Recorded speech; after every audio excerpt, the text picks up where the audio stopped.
साथियों, आप सभी का इस प्लेटफॉर्म पर स्वागत है। यहाँ पर हम लोग घटनासार करंट अफेयर्स की जो मैगजीन है, जो करंट अर्धवार्षिकी 2021-22 के नाम से निकाली गई है, जिसमें आपका जनवरी 2021 से लेकर 5 जुलाई 2021 तक के करंट अफेयर को कवर किया गया है, उस मैगजीन को यहाँ पर हम लोग देख रहे हैं। इसमें हम लोग जो है राष्ट्रीय घटनाक्रमों की जो अर्धवार्षिकी है उसको यहाँ पर देख रहे हैं, और जितना हम लोग देख चुके हैं उससे आगे की चीज़ों को हम लोग इस वीडियो के तहत कवर करेंगे। तो चलिए आगे बढ़ते हैं। भारत इको शॉक में 2 वर्ष के कार्यकाल के लिए चुना गया है। तो देखिए, भारत संयुक्त राष्ट्र की आर्थिक और सामाजिक परिषद, जिसका इंग्लिश में नाम है इकोनॉमिक एंड सोशल काउंसिल, जिसको शॉर्ट में इको शॉक के नाम से जानते हैं, इसमें 2022-24 की अवधि के लिए निर्वाचित किया गया है। तो कितनी अवधि के लिए? 2022-24 की अवधि के लिए 2 वर्ष के लिए। यह परिषद जो है संयुक्त राष्ट्र विकास प्रणाली का केंद्रीय निकाय है तथा सतत विकास के लिए सामूहिक प्रयासों को बढ़ावा देती है। यह जो संस्था है इको शॉक, ये संयुक्त राष्ट्र के 6 मुख्य अंगों में से एक है। संयुक्त राष्ट्र के 6 मुख्य अंग हैं, उनमें से एक ये भी है। 7 जून 2021 को इको शॉक की सदस्यता के लिए हुए चुनाव में भारत को अफगानिस्तान, कजाकिस्तान और ओमान के साथ एशिया प्रशांत श्रेणी में चुना गया है। ठीक है, तो देखिए, भारत के साथ साथ कौन चुना गया है एशिया प्रशांत श्रेणी से? तो अफगानिस्तान, कजाकिस्तान और ओमान को भी चुना गया है। तो ये नाम भी महत्वपूर्ण है। इसके अतिरिक्त अफ्रीकी देशों से Ivory Coast, Eswatini, Mauritius, Tunisia और तंजानिया को तथा पूर्वी यूरोपीय देशों से क्रोएशिया और चेक गणराज्य, लैटिन अमेरिकी और कैरेबियाई देशों से बेलिज, चिली और पेरू को भी चुना गया है। हमारे लिए ज़्यादा इंपॉर्टेंट जो एशिया प्रशांत क्षेत्र से जो देश चुने गए हैं वो ज़्यादा महत्वपूर्ण है। सतत विकास के 3 प्रमुख क्षेत्रों आर्थिक, सामाजिक और पर्यावरणीय क्षेत्र में विकास को आगे बढ़ाने के लिए 54 सदस्यीय इको शॉक की स्थापना जो है 1945 में की गई थी। तो ये भी महत्वपूर्ण है। कब की गई थी? 1945 में, और इसमें 54 सदस्य हैं। ठीक है, आगे चलते हैं। भारत को संयुक्त राष्ट्र आर्थिक और सामाजिक परिषद के 3 निकायों के लिए चुना गया है। ठीक है, भारत को जो है संयुक्त राष्ट्र आर्थिक और सामाजिक परिषद के 3 निकायों के लिए चुना गया है। किस किस के लिए? तो भारत को अप्रैल 2021 में संयुक्त राष्ट्र आर्थिक और सामाजिक परिषद के 3 निकायों के लिए चुना गया, जो इस प्रकार हैं। कौन कौन से हैं? अपराध रोकथाम और आपराधिक न्याय आयोग पहला है, दूसरा है संयुक्त राष्ट्र लैंगिक समानता और महिला सशक्तिकरण कार्यकारी बोर्ड, तथा तीसरा है विश्व खाद्य कार्यक्रम का कार्यकारी बोर्ड। तो ये इको शॉक में 2 वर्ष के लिए चुना गया है, उसी के तहत ये 3 निकायों में चुना गया है। इन निकायों के लिए भारत का 3 वर्ष का कार्यकाल जो है 1 जनवरी 2022 से शुरू होगा। यहाँ पर इन तीनों निकायों में 3 वर्ष का कार्यकाल है इनका। अगला है महाराष्ट्र को मिली भारत की पहली फ्लोटिंग LNG स्टोरेज और रीगैसिफिकेशन यूनिट। तो देखिए, 8 अप्रैल 2021 को भारत का पहला फ्लोटिंग स्टोरेज और रीगैसिफिकेशन यूनिट जो है, ये जिसे शॉर्ट में FSRU कहते हैं, महाराष्ट्र के रत्नागिरी जिले में H एनर्जी के जयगढ़ टर्मिनल पर पहुंच गया है। यह जो FSRU होयक जायंट है, इसको सिंगापुर के केपल शिपयार्ड से रवाना किया गया था। FSRU LNG ट्रांसफ़र के लिए प्रयोग किए जाने वाले विशेष प्रकार का जहाज होता है। रीगैसिफिकेशन प्रक्रिया के द्वारा तरलीकृत प्राकृतिक गैस अर्थात LNG को उसकी गैसीय अवस्था में वापस लाने के लिए तप्त किया जाता है, गर्म किया जाता है। यह महाराष्ट्र में तरलीकृत प्राकृतिक गैस LNG टर्मिनल का पहला वर्ष भी है, और यह LNG टर्मिनल भारत के पश्चिमी तट पर महाराष्ट्र के रत्नागिरी जिले के JSW जयगढ़ बंदरगाह पर स्थित है। इसमें आगे देखें तो यह बंदरगाह महाराष्ट्र में गहरे समुद्र में 7 दिन 24 घंटे परिचालन करने वाला निजी क्षेत्र का पहला बंदरगाह है। ये जो JSW जयगढ़ बंदरगाह है, तो ये आपका निजी क्षेत्र का बंदरगाह है। 2017 में निर्मित होयंग जायंट में 1,70,000 घन मीटर की भंडारण क्षमता है, और प्रतिदिन 75 करोड़ घन फुट प्रति वर्ष लगभग 60 लाख टन के बराबर की स्थापित रीगैसिफिकेशन क्षमता है। H एनर्जी ने इस FSRU को 10 वर्षों के लिए लिया है। तो कितनी इसकी क्षमता है, ये बहुत महत्वपूर्ण है। कितने वर्षों के लिए लिया गया है, ये महत्वपूर्ण है, 10 वर्षों के लिए। होयंग जायंट 56 किलोमीटर लंबी जयगढ़ दाभोल प्राकृतिक गैस पाइपलाइन के जरिए रीगैसिफाइड LNG की आपूर्ति करेगा। यह पाइपलाइन जो जयगढ़ दाभोल प्राकृतिक गैस पाइपलाइन है, यह पाइपलाइन इस LNG टर्मिनल को राष्ट्रीय गैस ग्रिड से जोड़ती है। आगे चलते हैं। सिंधुदुर्ग का एक क्षेत्र जो है जैव विविधता विरासत स्थल नामित किया गया है।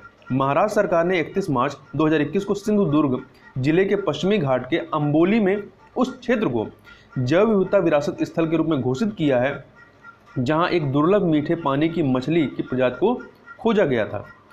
मुख्यमंत्री उद्धव ठाकरे के बेटे एवं वन्यजीव शोधकर्ता तेजस ठाकरे और उनकी टीम ने सिंधुदुर्ग जिले की सामंतवाड़ी तहसील में अंबोली के पास मीठे पानी की नई मछली प्रजाति सिस्टूरा हिरण्यकेशी की खोज की थी। सिस्टूरा बहते पानी की प्रकार की छोटी मछली की एक दुर्लभ उप प्रजाति है। मछली का नाम अंबोली गांव में के पास बहने वाली हिरण्यकेशी नदी के नाम पर रखा गया था। सिस्टूरा एक छोटी और रंगीन मछली जो ऑक्सीजन की प्रचुर मात्रा वाली मीठे पानी और जल धाराओं में निवास करती है। इन मीठे पानी की प्रजातियों के निवास स्थान को जैव विविधता विरासत स्थल घोषित करने का निर्णय इसलिए लिया गया क्योंकि यह दुर्लभ प्रजाति मछली पकड़ने की गतिविधियों के कारण विलुप्त होने की कगार पर पहुंच सकती है। अगला है असम का रायमोना रिजर्व राज्य का छठा तथा दोहिंग पटकई 7वां राष्ट्रीय उद्यान घोषित किया गया है। तो ये जो दोनों हैं, रायमोना रिजर्व और देहिंग पटकई, ये दोनों ही असम के हैं और ये वहाँ का छठा और 7वां राष्ट्रीय उद्यान है।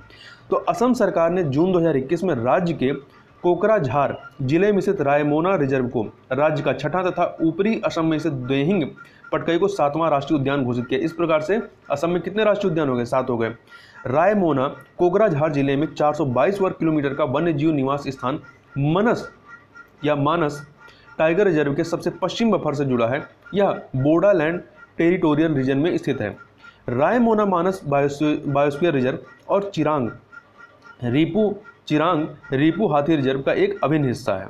ठीक है, ये जो रायमोना मानस बायोस्फीयर रिजर्व है और चिरांग, ये रीपू हाथी रिजर्व का एक अभिन्न हिस्सा है। पेकुआ नदी रायमोना की दक्षिणी सीमा को परिभाषित करती है। देहिंग पटकई को वर्षा वन के नाम से भी जाना जाता है, जहां वनस्पति और जीवों की विविधता पाई जाती है। इसे वन्यजीव अभयारण्य के रूप में मान्यता 2004 में दी गई और इसका कुल क्षेत्रफल 111.19 वर्ग किलोमीटर है।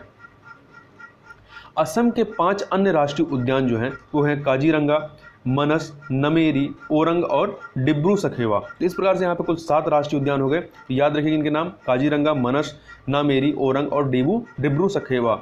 उल्लेखनीय कि मध्य प्रदेश और अंडमान निकोबार द्वीप समूह दोनों में 9 राष्ट्रीय उद्यान है के बाद असम देश का दूसरा सर्वाधिक राष्ट्रीय उद्यान वाला राज्य बन गया है।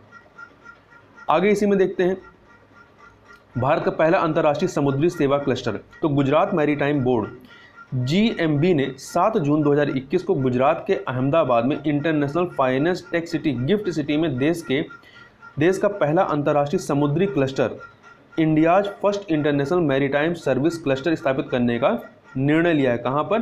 गिफ्ट सिटी में। इस समुद्री क्लस्टर को एक समर्पित पारिस्थितिकी तंत्र के रूप में विकसित किया जाएगा, जिसमें बंदरगाह, शिपिंग, रसद सेवा प्रदाता और सरकारी नियामक शामिल हैं, जो सभी एक ही भौगोलिक क्षेत्र में स्थित हैं। क्लस्टर का उद्देश्य समुद्री उद्योग के हितधारकों जैसे कि प्रमुख नियामकों, सरकारी एजेंसियों के लिए व्यापार सुगमता सुनिश्चित करना है। इस समुद्री क्लस्टर में समुद्री जहाजरानी पर केंद्रित एक वैकल्पिक विवाद समाधान ADR केंद्र भी बनाया जाएगा। गिफ्ट सिटी को, यदि इसकी बात करें, गिफ्ट सिटी को भारत की पहली परिचालन स्मार्ट सिटी तथा अपनी तरह के पहले वैश्विक वित्तीय और IT सेवा केंद्र के रूप में विकसित किया जा रहा है, जिसे वैश्विक स्तर पर बेंचमार्क वित्तीय केंद्रों के समान स्तर पर डिजाइन किया गया है। आगे है यूनेस्को के विश्व धरोहर स्थल की संभावित सूची में भारत के 6 स्थल शामिल हैं। तो केंद्रीय संस्कृति और पर्यटन मंत्री प्रहलाद पटेल ने 20 मई 2021 को घोषणा की कि 6 भारतीय स्थलों को यूनेस्को की विश्व धरोहर स्थलों की संभावित सूची से जोड़ा गया है। इन स्थलों का नामांकन भारतीय पुरातत्व सर्वेक्षण द्वारा प्रस्तावित किया गया था। तो याद रखिएगा इनका नामांकन करता कौन है? तो भारतीय पुरातत्व सर्वेक्षण। संभावित या अस्थायी सूची में शामिल 6 स्थान पर इस प्रकार हैं। कौन कौन से 6 स्थान है ये? तो इसमें है आपका सतपुड़ा टाइगर रिजर्व मध्य प्रदेश, वाराणसी के गंगा तट उत्तर प्रदेश, हायर बेनेकल का महापाषाण स्थल कर्नाटक, कांचीपुरम के मंदिर तमिलनाडु, मराठा सैन्य वास्तुकला महाराष्ट्र, भेड़ा घाट, लमेता घाट, ये नर्मदा घाटी में जबलपुर में है, ये मध्य प्रदेश। तो ये भी महत्वपूर्ण है, कौन सी चीज़ कहाँ पर है। इस सूची में शामिल करने के लिए 9 स्थलों का नाम भेजा गया था, जिसमें से 6 को अंतिम रूप से चुना गया है। 6 स्थलों के संभावित सूची में शामिल होने के बाद भारत से यूनेस्को विश्व धरोहर सूची के लिए दिए गए नामों की कुल संख्या 48 हो गई है। परिचालन दिशा निर्देशों के अनुसार तथा 2019 की गाइडलाइन के अनुसार किसी भी स्थान को यूनेस्को की विश्व धरोहर सूची में अंतिम रूप से शामिल करने से पूर्व उसे 1 वर्ष के लिए संभावित स्थलों की सूची में शामिल किया जाता है। तो ये क्राइटेरिया है। वर्तमान में भारत के यहाँ 38 विश्व धरोहर स्थल है, वर्तमान में 40 हैं। ठीक है, वर्तमान में भारत के 40 विश्व धरोहर स्थल हैं जिन्हें यूनेस्को की सूची में शामिल किया गया है। आगे चलते हैं मॉडल किराएदारी कानून को सरकार की मंजूरी के संबंध में। तो देखिए, केंद्रीय मंत्रिमंडल ने 2 जून 2021 को मॉडल किराएदारी कानून मॉडल टेनेंसी एक्ट को मंजूरी दे दी और राज्य अपने हिसाब से इसे लागू कर सकेंगे। तो ये कानून बनाया किसने? संसद ने, परंतु राज्य जो है इसे अपने हिसाब से मॉडिफाई कर सकते हैं या हिसाब से लागू कर सकते हैं। नए कानून के अंतर्गत कोई भी व्यक्ति बिना लिखित समझौते के प्रॉपर्टी को ना तो किराए पर दे सकेगा और ना ही ले सकेगा। लिखित समझौता रेंट अथॉरिटी के सामने जमा करना होगा। यह कानून शहरी और ग्रामीण दोनों क्षेत्रों पर, याद रखिएगा, शहरी और ग्रामीण दोनों क्षेत्रों पर लागू होगा। इसमें किराए की राशि को लेकर कोई प्रतिबंध नहीं होगा। यह कानून किराएदार मकान मालिक दोनों को कानूनी सुरक्षा प्रदान करेगा। साथ ही अब 1 करोड़ खाली पड़े घरों को किराए पर दिया जा सकेगा। कानून के तहत आवासीय प्रॉपर्टी के लिए 2 महीने की सिक्योरिटी डिपॉजिट, जबकि वाणिज्यिक प्रॉपर्टी के लिए 6 महीने की धरोहर राशि जो है वो जमा करने की व्यवस्था की गई। मतलब सिक्योरिटी डिपॉजिट यहाँ पे 6 महीने की हो सकती है। नए मॉडल टेनेंसी एक्ट में राज्यों को संबंधित अथॉरिटी बनाने का प्रस्ताव दिया गया है या किया गया है। राज्य सरकार किराए की प्रॉपर्टी को लेकर किसी विवाद के शीघ्र समाधान हेतु रेंट कोर्ट और रेंट ट्रिब्यूनल का गठन भी कर सकती है, जिसे डिप्टी कलेक्टर या उसके समकक्ष रैंक अधिकारी नेतृत्व करेंगे। नए कानून से किराए पर दी जाने वाली प्रॉपर्टी में तेजी आएगी। इसका उद्देश्य सभी आय वर्ग के लोगों को आवास उपलब्ध कराना है। इस कानून का एक और लाभ यह होगा कि प्रॉपर्टी की खरीद बिक्री पूरी तरह कानूनी दायरे में होगी। इससे प्रॉपर्टी पर कब्जा करने या मकान मालिक द्वारा किराएदार की प्रताड़ना की घटनाएं भी नहीं होंगी। किराएदार और मकान मालिक के बीच विवाद होने पर तय समयावधि जो निपटारे की है वो 60 दिन की है, 2 माह की। किराएदार को प्रॉपर्टी को किसी और को किराए पर देने से पूर्व मकान मालिक की अनुमति लेनी जरूरी होगी। अनुमति के बगैर वह प्रॉपर्टी में निर्माण संबंधी बदलाव नहीं कर सकेगा। विवाद की स्थिति में भी किराएदार को किराया देना होगा। इस दौरान उसे प्रॉपर्टी खाली नहीं करनी होगी। किसी बड़ी घटना की स्थिति में भी मकान मालिक को किराएदार को 1 महीने तक बने रहने की अनुमति देनी होगी। अगला है प्रधानमंत्री स्वास्थ्य सुरक्षा निधि के गठन का निर्णय। स्वास्थ्य एवं परिवार कल्याण मंत्रालय को महत्वपूर्ण स्वास्थ्य परियोजनाओं के लिए एक single non lapsable reserve fund उपलब्ध कराने के लिए प्रधानमंत्री स्वास्थ्य सुरक्षा निधि का गठन सरकार द्वारा करने का निर्णय किया गया है। तो ये जो प्रधानमंत्री स्वास्थ्य सुरक्षा निधि है, ये क्या है? ये single non lapsable reserve fund है, ये लैप्स नहीं करेगा। इसके लिए केंद्रीय मंत्रिमंडल की 8 मार्च 2021 की बैठक में मंजूरी प्रदान की गई। इस निधि का वित्तीयन जो है वो स्वास्थ्य एवं शिक्षा उपकर हेल्थ एवं एजुकेशन सेस से प्राप्त होने वाले राजस्व से किया जाएगा। स्वास्थ्य एवं शिक्षा उपकर से प्राप्त राशि में से स्वास्थ्य का अंश जो है इस PMSSN, ये जो प्रधानमंत्री स्वास्थ्य सुरक्षा निधि है, इसमें भेजा जाएगा। इस निधि का प्रयोग स्वास्थ्य एवं परिवार कल्याण मंत्रालय की अनेक महत्वपूर्ण योजनाओं में किया जाएगा।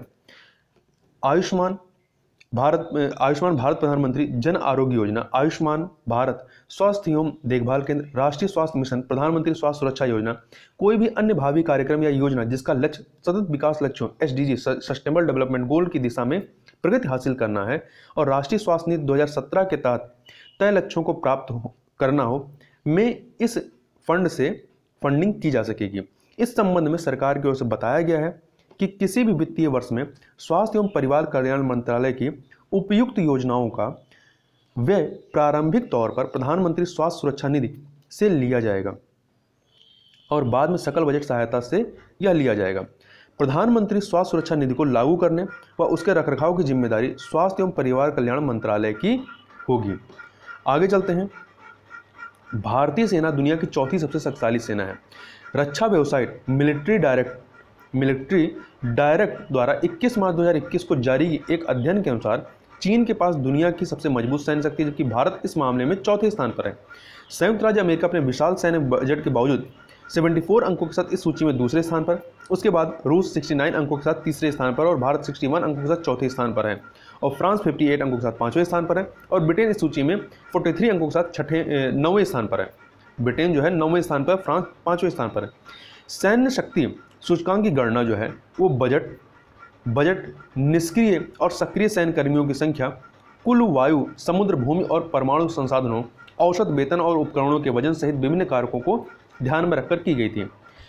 $732 बिलियन प्रतिवर्ष बजट के साथ दुनिया का सबसे अधिक सैन्य खर्च संयुक्त राज्य अमेरिका का, जबकि चीन $261 बिलियन के साथ दूसरे स्थान पर है और इसके बाद भारत $71 बिलियन के साथ तीसरे स्थान पर है। अगला है देश का पहला फॉरेस्ट हीलिंग सेंटर।